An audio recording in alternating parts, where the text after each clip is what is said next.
Hi everybody, I'm Mike Garska with SuccessDuoChess.com and FindAMentor.com. Welcome to Help Me Communicate, where I'm here to help give you communications tools to make you a better communicator. Today we're going to talk about expressing feelings and emotions effectively.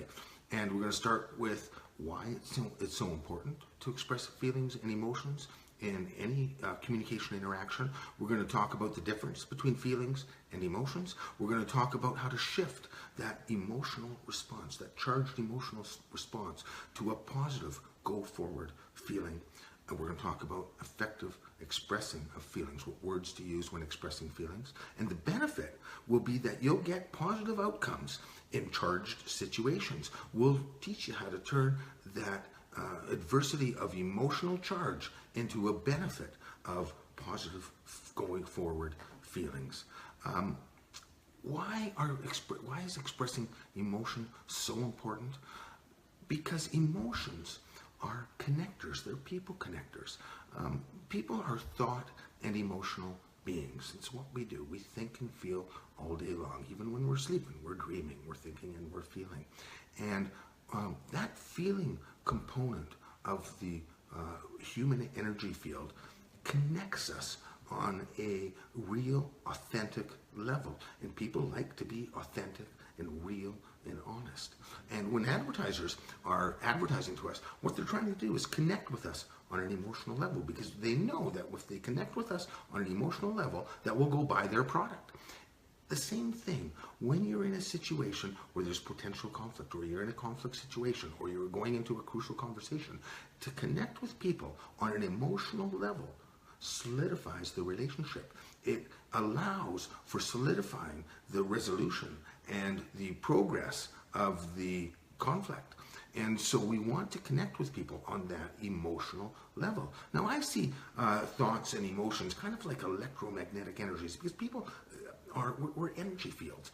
And when we come into other people's energy field, there's connections that are happening that we're not aware of. And I believe that connections that are happening are because of our electromagnetic, our thought and emotional energy field. Now thoughts are like electricity. They flow at 1,000,000 miles an hour, and there's millions of them out there. We can't even put all the thoughts that people have on a computer. Yet emotions, they're like magnetic energy, because they kind of sink into us and they grab us and they pull us. And so it's like the magnetic part of electromagnetic energy. So the reason I put the electromagnetic energy into a comparison of thought and emotion is because thoughts, like electricity, continue to flow. But as electricity flows through a wire, or even wirelessly, a magnetic field is created around it. So as electricity flows, it creates magnetism. The same thing with thoughts and emotions. With thoughts, with electricity, it doesn't happen without creating a magnetism or emotion. So every time there's thoughts, there is truly emotion going on. And when we're connecting with other people, it's very important to connect on that magnetic emotional level. So as you're expressing thoughts, you're feeling something. And if you want to have authentic connection with people, it's really important to connect on that emotional level. The other reason it's so important to be aware of our emotional level and connection when we're dealing with other people is this. When emotions are highly charged, now there's times when we'll witness a situation where we'll hear words, and all of a sudden our emotion is spiked up to here. And every time emotion spikes up to here, what happens is our ability to reason takes a dive, and we become incoherent, and we do and say things that we wouldn't normally do. How many people have done something or said something that they wish they hadn't?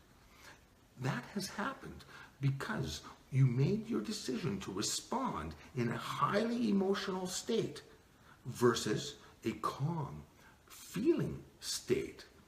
And so it's really important.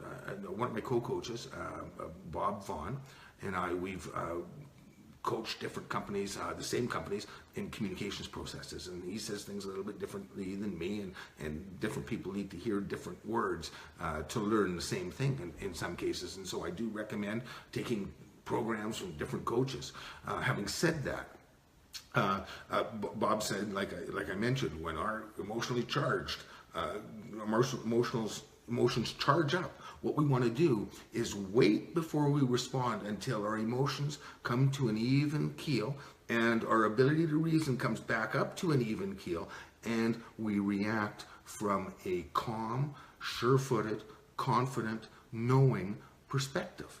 And so if your emotions are charged, the best thing that you can do is take a break and wait till that emotional charge levels out, so your ability to reason levels out. So that's why it's so important to express emotions effectively and accurately.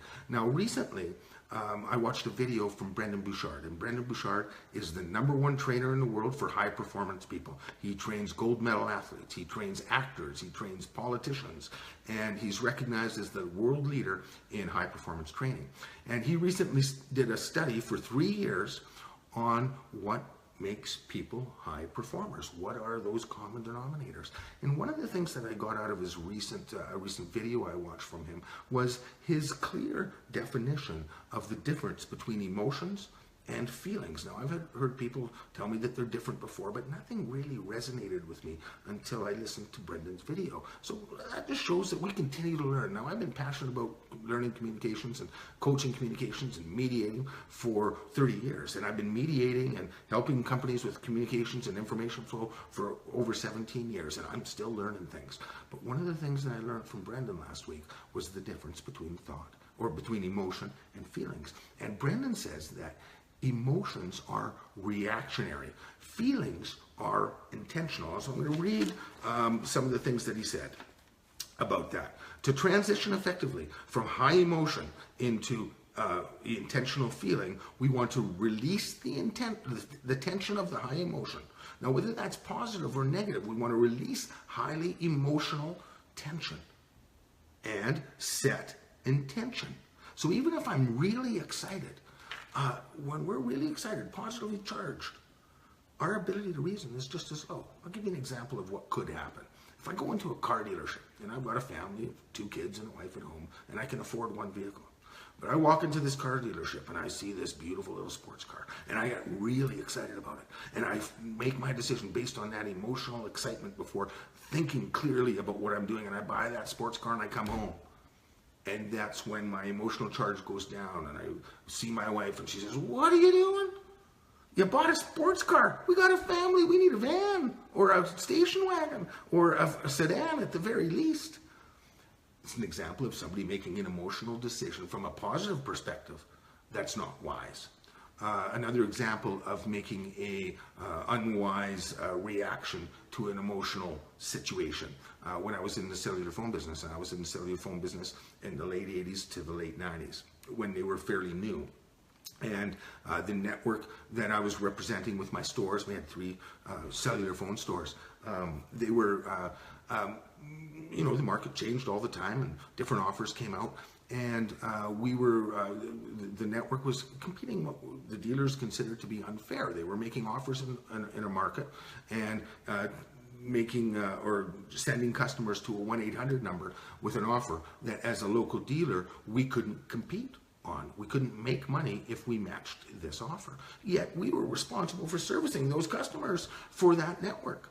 And we were at a meeting with vice presidents and the dealer network in the province about a week earlier. They promised that they wouldn't advertise an offer in our market that we couldn't match and make some money on. A week after that meeting, they ran an ad in the local paper, which was an offer that I couldn't match, or our dealer network couldn't match. I got really angry. I got on the phone instantly. I responded and I started yelling at the vice president of marketing and advertising, and it got me absolutely nowhere. What that emotional response did was put me in a situation where I had to go back to that vice president and renegotiate the relationship, solve the tension between us, and approach the situation in a much different manner. The next day, I thought about what I'd done. I apologized, and then I phoned my network of dealers, my co-dealers. I phoned some mentors, and we came up with a different solution to approach that problem, and we eventually got the resolve. But flying off the handle and making a phone call and yelling at a guy didn't resolve the situation. So we don't want you to react emotionally in a situation. It's very important to make sure that that level of space, the thought and emotional level is at an even keel, so that we're making our decisions on how we're going to act from a confident, sure-footed place. So emotions are reactionary, feelings are intentional. And what Brendan says to do is similar to Bob, is take a break. If you have to, excuse yourself. Say to the person in the situation, hey, I'm really emotionally charged right now. I got to take a break. I've got to think about what I'm going to say before I'm going to say it. So please give me a minute. And what he says to do is release the tension by going into a state. Now, my words for that is to, number one thing to do in any communications course that you take, they'll tell you when approaching conflict, the number one thing to do is to pause. Get aware of what's going on for you. Find out what's going on for the other person. So in this step where I've excused myself, I want to get aware of what's going on for me. And so what I do is analyze my HIP, my human interaction process. If this is your first video, what the human interaction process is as humans, when we're interacting with other people, what happens is we go through a 5-step process. We sense something. One of our 5 physical senses kicks in when we're communicating. We're either hearing things or witnessing things or seeing things. So we witness something or we hear something. Then we get a thought process.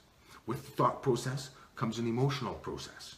With the thought, the emotional, and the sense process, we get an intention. And from that intention, we choose to act. So the HIP process, and the HIP process is as unique for each individual as is our DNA. Every person's HIP process is a little bit different than the next person's. It's as unique as our DNA, like I said. So we sense, we think, we feel, we intend, and then we choose to act. So in this moment where I'm feeling emotionally charged, what I want to do is take the break, close my eyes, or go away from the situation, go for a walk. What did I just witness? What did I hear? What did I see? What were my thoughts in that process? And we kind of separate and detach ourselves. People say it's becoming mindful. To me, it's kind of like a separation where I move out of my body and I start talking to myself. Michael, what did you hear?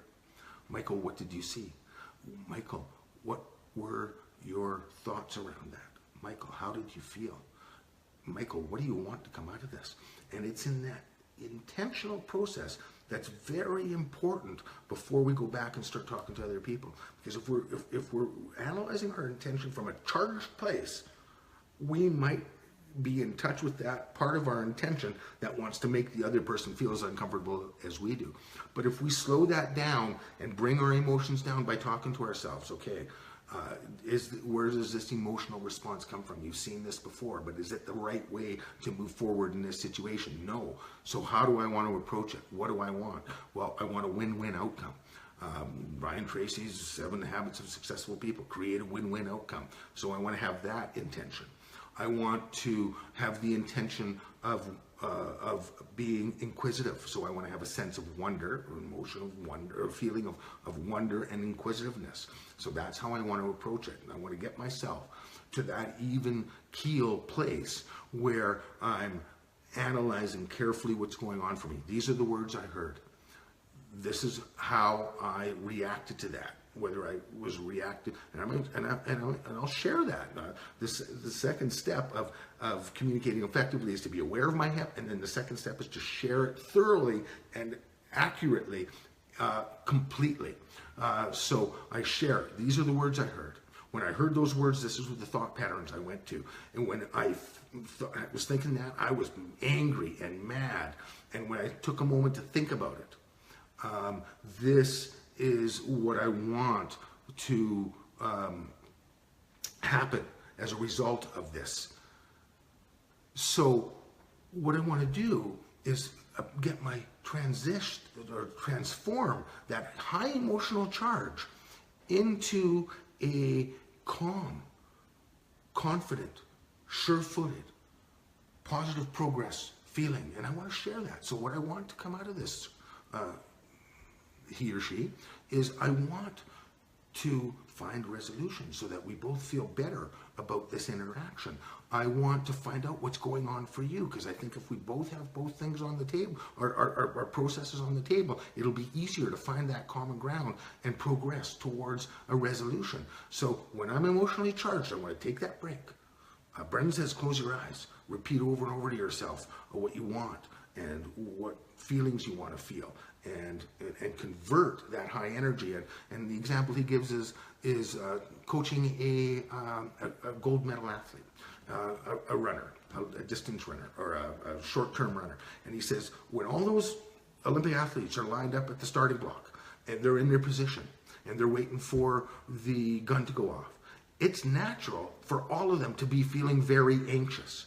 Now, the guy that wins, what he does, or she does, is they take that anxiousness and they, with their thoughts, because it's with our thoughts that we can control the emotion, is they convert that anxiousness into confidence and sure-footedness going forward. So what they do is they say to themselves, and Brendan says to talk to ourselves in third person here, and I agree with that. Often I used to coach people to say talk in the I sense of when we're setting goals and imagining ourselves achieving what we wanted in visualization. But he says, after studying for 3 years, that it's more effective actually to use the third person. So what that athlete does is says to himself, okay, Michael, you've trained for this.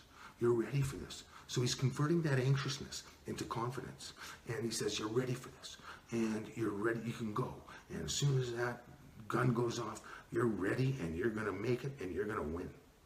And so he's converting that anxiousness into a positive, go forward feeling and thought process. We want you to do the same thing in a conflict situation, whether that's at work or an important personal relationship. When you're charged, stop. Take the break.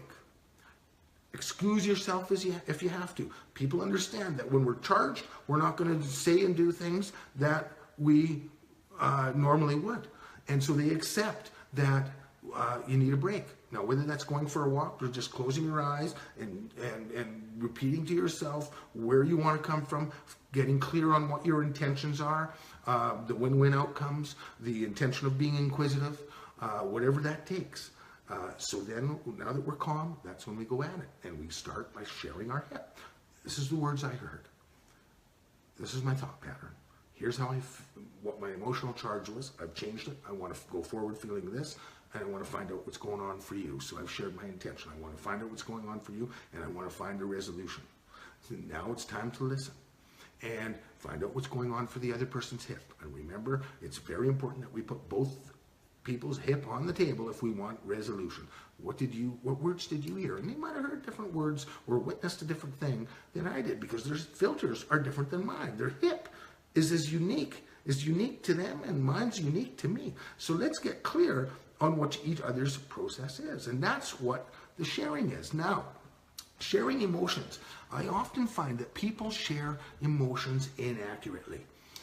And partly that is because we've been trained to suppress emotion and anger. Don't make emotional decisions. And I agree with that. We don't want to make emotional decisions.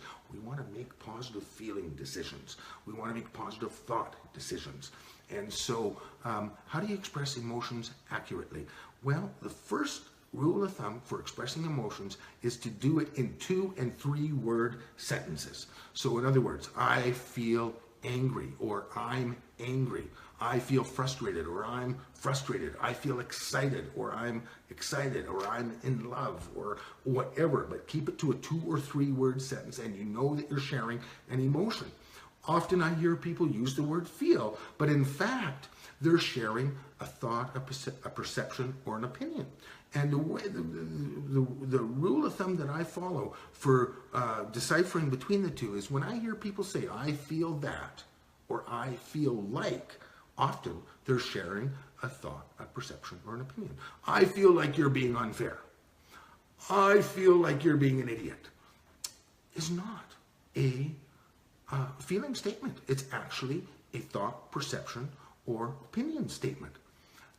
If I can put, the general rule of thumb is if I can put the word think where I've used the word feel and it still makes sense, then it's a thought, perception, or opinion. And it's important when we are communicating to be clear that we need to share and put on the table, the sense, the thought, the emotion, and the intention. All four of those things becomes our fifth part of the process, the action.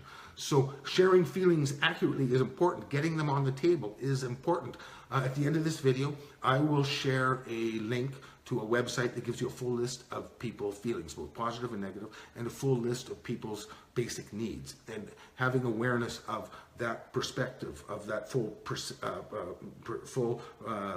spectrum of emotion is helpful when we're communicating in tough situations. Having an idea of what basic human needs are is effective or helpful when we're having crucial conversations. So I'll share that link after this video. Having said that, we want to share our feelings in 2 and 3 word sentences and make sure we're sharing those, our thoughts, our senses, and our intentions. So I heard these words. This was my thought pattern. This was my interpretation and my opinion. And you might want to share, I'd be careful with sharing labels and name calling people. So you try to avoid using labels and name calls. Don't use the word idiot. Don't call people names. Don't put labels on them. But share your opinions, clearly what your thought pattern was. Share your feeling. I felt frustrated. I feel angry. I want to move forward. I want to find out what's going on for you. I want to approach the situation with confidence. I want to approach it with perseverance and persistence and do whatever we need to get through this resolve, to work it through. And sometimes it might take a couple of meetings to get through to resolve. Sometimes you don't get it all done. We run out of time, all kinds of things happen. It's okay to postpone that. But we want to get our hip on the table, we want to get the other person's hip on the table, and the full hip. So make sure when you're sharing your feelings, you're sharing it accurately by using 2 and 3 word statements, avoiding the words like or that. So in quick review for today, the difference between emotions and feelings. Emotions are reactionary.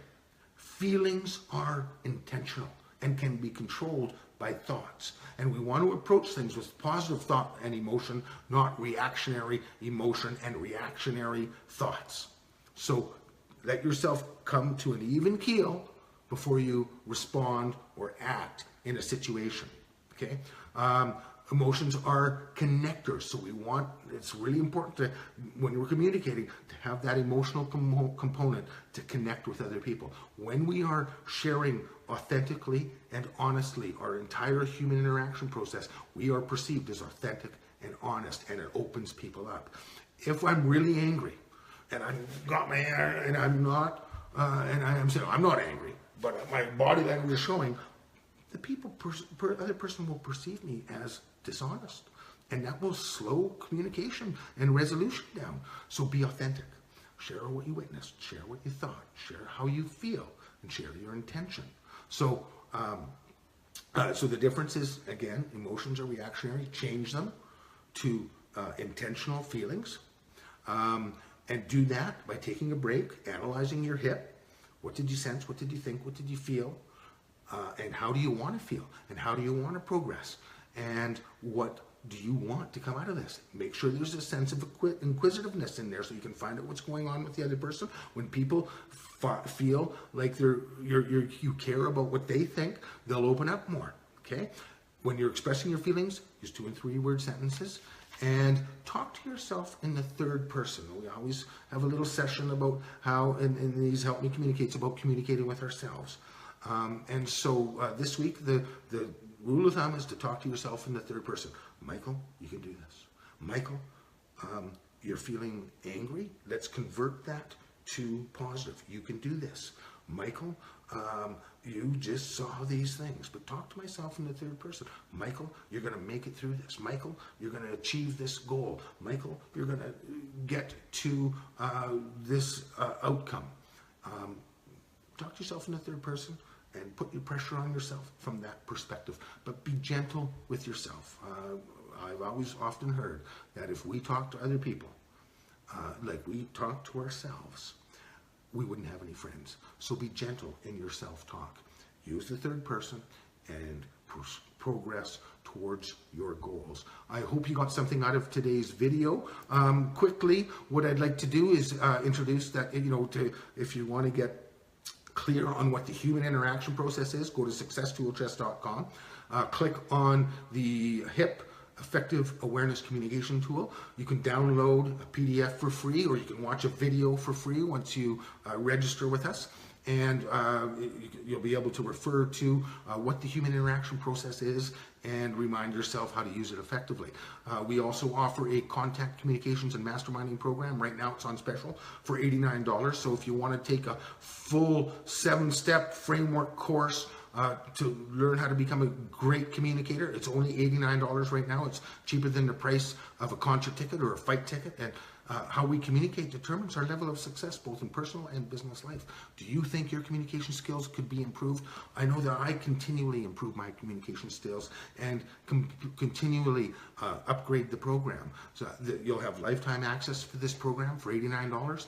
You'll have access to me on a weekly basis to mastermind any communications difficulty that you may have. So it's a great deal at $89. Just go to successtoolchest.com and sign up for the contact communications and masterminding program.